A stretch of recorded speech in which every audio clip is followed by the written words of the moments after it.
The garage door rattled up like any other night, but the smell of wax and gasoline hit me wrong before I even stepped inside. There she was, my midnight blue Lamborghini Huracan, looking like it had lost a fight with a freight train. Windshield spiderwebbed into 1,000 cracks, hood punched in like a tin can, mirrors dangling by wires. My breath went shallow. I've stared down mortars with steadier hands, but this was personal. Then I saw it, a fleck of pink nail polish stuck to a shard of glass. Karen. The HOA secretary who'd been timing my garage door with a stopwatch, preaching property values like gospel, calling me a show-off soldier.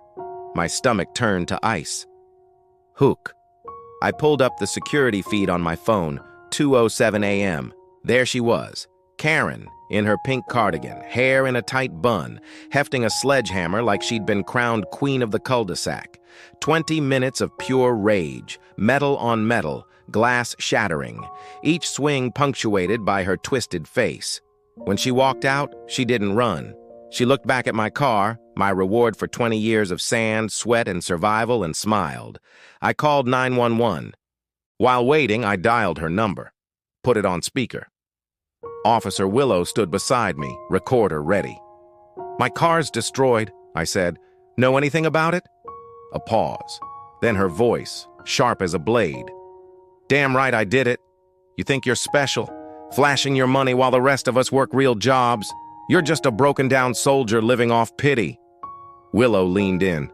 "Ma'am, this is Officer Willow. You just confessed to felony vandalism. We'll be at your residence shortly." A gasp, a clatter. Line dead. 20 minutes later, red and blue lights painted the cul-de-sac.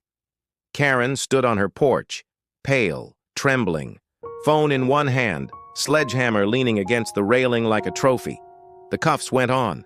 She screamed about injustice, about veterans being freeloaders, about how I'd ruined her life. I didn't answer. I didn't need to. But she wasn't done. She made bail, came back twice.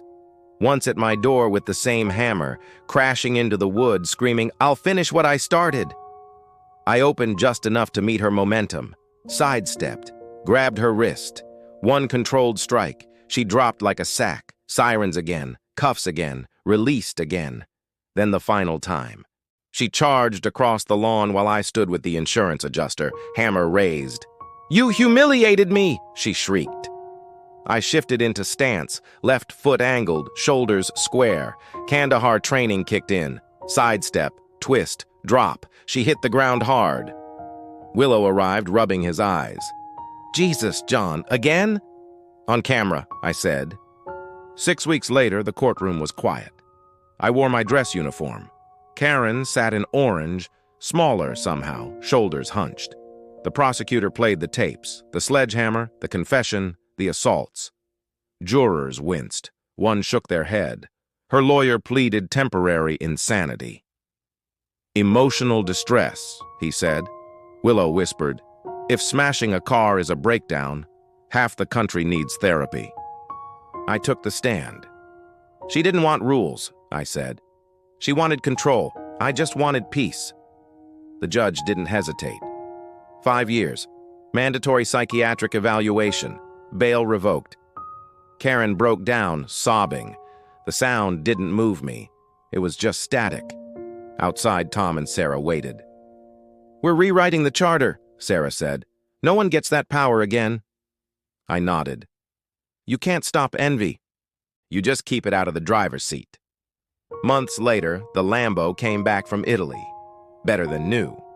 I ran my hand over the hood. "Welcome home, buddy," I whispered. Duke barked once.